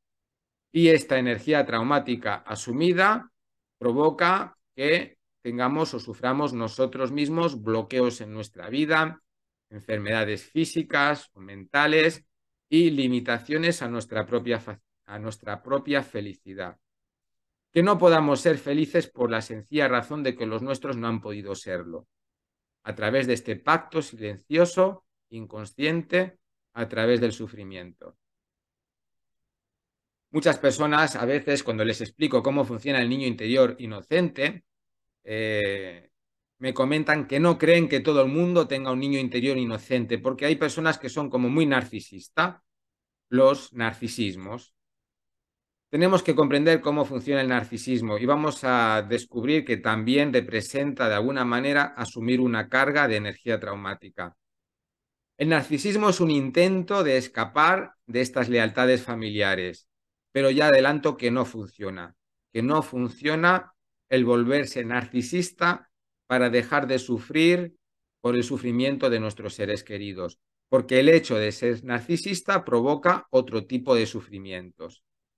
Aunque aparente que una persona narcisista no sufre por lo que le pasa a los demás porque no le importa a nadie más que sí mismo, precisamente este narcisismo provocará un sufrimiento en la propia persona. Un sufrimiento que aparenta que no está, que no existe. Aparenta que el narcisista no le afecta nada que no tenga que ver consigo mismo, pero actúa a nivel inconsciente el niño inocente, provocando con ello otro tipo de sufrimientos. ¿Qué tipo de sufrimientos? Pues la persona narcisista se desconecta de la ternura, se desconecta del amor y se convierte en una persona más superficial o más materialista.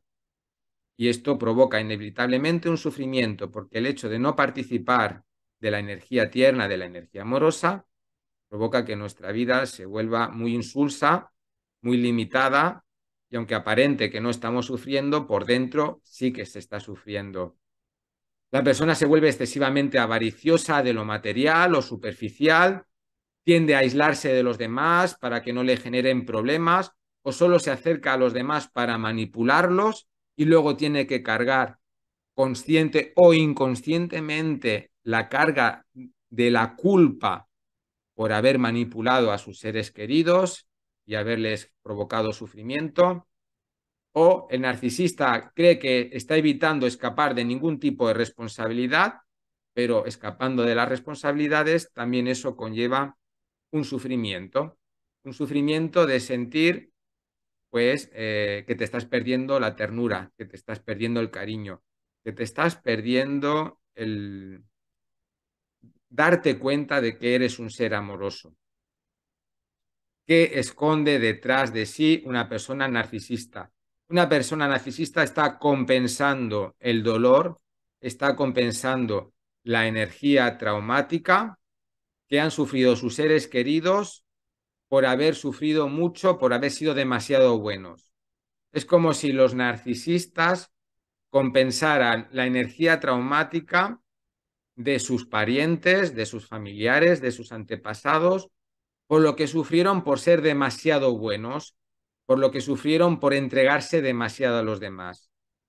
Es un poco como intentar compensar ese sufrimiento yéndose a lo contrario. En vez de ser muy bueno y que eso me haga sufrir, me vuelvo muy narcisista para escapar de ese sufrimiento. Pero en ese escape del sufrimiento que provocaría ser el demasiado bueno o el demasiado mártir, porque ahí hay un límite muy fino entre ser muy bueno y ser un mártir, se genera un nuevo sufrimiento que es el sufrimiento de ser demasiado narcisista y vivir demasiado en uno mismo. Con esto ya podemos comprender qué es lo que pasa detrás del narcisismo. El niño interior inocente construye nuestro destino, construye a través de la atracción las experiencias que van a afectarle más a él directamente, construyendo energía traumática para sí. O sea, atraemos problemas, atraemos conflictos, atraemos tragedias y las atraemos precisamente para poder sufrir y a través de ese sufrimiento ser más leales al sufrimiento de nuestros seres queridos y nuestros antepasados. ¿Cómo construye nuestro niño interior inocente nuestro destino? Para poderlo comprender tenemos que concebir el concepto del inconsciente colectivo. un concepto que desarrolló un psicólogo psiquiatra llamado Carl Gustav Jung, el inconsciente colectivo. El inconsciente colectivo está compuesto por arquetipos. Arquetipo es un modelo de experiencia, un modelo de sufrimiento. En este caso, que estamos hablando del sufrimiento. Los seres humanos podemos sufrir de maneras diferentes. Hay diferentes formas de sufrir, pero todas ellas se pueden como resumir o interpretar en base a unos arquetipos de sufrimiento. Por ejemplo, hay familias donde se han sufrido muchas infidelidades en las relaciones de pareja. En esa familia, en esa historia familiar, hay una gran conexión con el arquetipo de lo que representa sufrir las infidelidades. En otras familias, cuando estudiamos su pasado y su árbol familiar, descubrimos que han sufrido muchos accidentes. Entonces, el arquetipo con el que se han conectado es el arquetipo de sufrir sufriendo accidentes. En otras familias hay muertes tempranas, en otras hay mucha enfermedad, en otras hay muchas ruinas económicas, en otras hay muchas traiciones. Todas las formas diferentes de sufrir se pueden clasificar en diferentes arquetipos y eso forma parte del inconsciente colectivo. Y cuando en un pasado familiar se han sufrido esos arquetipos, digamos que han quedado como más cargados de energía traumática. Ya no es solamente un arquetipo, sino que representa una energía traumática que habita esa historia familiar, que habita esa memoria familiar. Entonces, en este inconsciente colectivo se incluyen todos los tipos de traumas, heridas y defensas que pueden condicionar a los seres humanos. Son arquetipos de experiencias. No solamente están las experiencias traumáticas, también en el inconsciente colectivo incluye los arquetipos de experiencias alegres, de las experiencias que provocan pues, placer, ilusión, alegría. Pero aparte de estas experiencias más afortunadas, también se incluyen los arquetipos de experiencias más desafortunadas, como las que he comentado anteriormente: infidelidades, enfermedad, accidente, muertes tempranas, traiciones, humillaciones, etcétera, etcétera. En el pasado familiar hay una carga energética con los arquetipos que se han activado en base a lo que sufrieron nuestros antepasados y nuestros antecesores, en base a lo que ellos sufrieron de forma determinada. Estos arquetipos tienen una fuerte carga traumática dentro de la historia familiar. Y la lealtad familiar, esa lealtad desde la que nuestro niño inocente procede para asumir cargas en base a la historia de la familia y de sus seres queridos, esa lealtad familiar va a configurar un destino a través de lo que hayamos cargado precisamente de esa memoria familiar. Sé que lo que estoy explicando es bastante complejo de asimilar. Tengo otros vídeos donde lo explico con más detalle, cómo funcionan las lealtades familiares. Os recomiendo uno en específico, que es un vídeo que podéis encontrar en mi canal de YouTube, que se titula Cómo sanar lealtades transgeneracionales tóxicas, ejercicio práctico. Os recomiendo este ejercicio porque, aparte de la teoría, explico un ejercicio que se puede realizar en casa precisamente para sanar este tipo de lealtades familiares que cargamos desde nuestro niño interior inocente. Nuestro destino está construido en base a repetir sufrimientos y traumas de lo que han experimentado nuestros seres queridos y antepasados y en base a intentar repararlos a través de nuestro destino. Intentar repararlos representa solucionarlo precisamente con nuestros seres queridos, intentar salvarles a ellos del sufrimiento, y esto casi siempre termina en frustración porque no podemos salvar a nadie. Una persona en su sufrimiento solo se puede salvar a sí misma, y muy especialmente cuando quien quiere salvar es el pequeño de la familia al grande, un hijo a sus padres. Cuando les queremos salvar, me refiero a salvarlos emocionalmente, Podemos salvar a nuestros seres queridos de situaciones concretas. Por ejemplo, si se están ahogando en el mar, podemos lanzarnos al mar para salvarlos y rescatarlos y que no se ahoguen. No me refiero a ese tipo de salvación. Me refiero a una salvación de su sufrimiento. Me refiero a salvar a mamá de su depresión, porque murió su padre cuando era muy joven. Me refiero a salvar a papá de su tristeza porque se le murió la primera novia que tuvo. Me refiero a salvar a los nuestros de los duelos, y la palabra clave aquí es duelos, de los duelos que no han podido realizar en base a las experiencias traumáticas que han sufrido. Entonces, podemos intentar hacerlo aunque no nos sirva y nos haga daño, o podemos intentar reparar esos sufrimientos a través de nuestro propio destino. ¿Qué significa reparar sufrimientos a través del propio destino? Por ejemplo, si nuestra madre y nuestro padre han sufrido mucho porque la relación de pareja que tuvieron fue una relación tóxica, podemos pretender reparar eso con nuestro destino no teniendo ningún tipo de relación de pareja, no teniendo relaciones de pareja. Eso provoca que, por un lado, ese sufrimiento ya no se perpetúa en nosotros, pero construimos un nuevo sufrimiento, porque tal vez sí que nos gustaría experimentar por las alegrías y los momentos felices que se pueden sentir cuando uno está en pareja y está bien. Las reparaciones a través de nuestro destino son como reparaciones muy brutas, son reparaciones muy bestias. Yo lo represento con la metáfora de matar mosquitos a cañonazos. Son como muy radicales. Es para evitar un sufrimiento, voy a generar una defensa muy radical para que eso no suceda. Para no sufrir traumas en las relaciones de pareja, no tener pareja. Para no sufrir el sufrimiento que puede experimentar una madre con sus propios hijos, pues no tener ningún hijo. Para no sufrir lo que se puede experimentar en un trabajo cuando te sientes explotado, cuando sientes que no trabajas de lo que te gusta, pues no tener ningún tipo de trabajo y vivir sin trabajar. Es como una manera de intentar escapar de un sufrimiento conocido, pero provocando un nuevo sufrimiento y una nueva limitación. Por lo que estas reparaciones realmente no reparan nada, lo único que hacen es cambiar un arquetipo de sufrimiento por otro arquetipo de sufrimiento. ¿Cómo se sanan estas lealtades familiares? Tenemos que reconstruir nuestros vínculos familiares. ¿Qué significa reconstruir nuestros vínculos familiares? Significa que tenemos que cambiar la forma en la que amamos a nuestros seres queridos. En vez de amarlos a través de nuestro sufrimiento, en vez de amarlos a través de este pacto inconsciente de sufrir porque ellos han sufrido, amarlos de otra forma.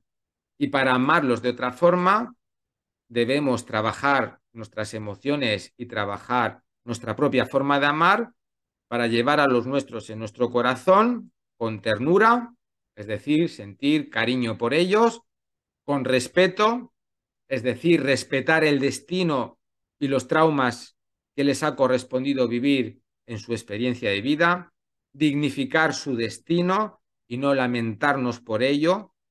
Sería verlos dignos en su destino y no sentirlos como pobrecitos desgraciados y agradecer. Agradecer las cosas buenas que nos hayan aportado y agradecer la oportunidad de aprender y crecer con lo que no haya sido bueno y lo hayamos sufrido a través de nuestra propia familia. Ternura, respeto y gratitud. Estas tres cualidades son las que van a permitirnos cambiar nuestra forma de amar a nuestros seres queridos para que nuestro niño interior inocente deje de determinar nuestro destino en base a lo que sufrieron nuestros antepasados y nuestros antecesores. Más adelante volveré a entrar con un poco más de detalles sobre lo que representa la ternura, el respeto por el destino y la gratitud a nuestros seres queridos para dejar de ser leales a sus tragedias y dejar de incorporar su energía traumática y introducirla en nuestro propio destino.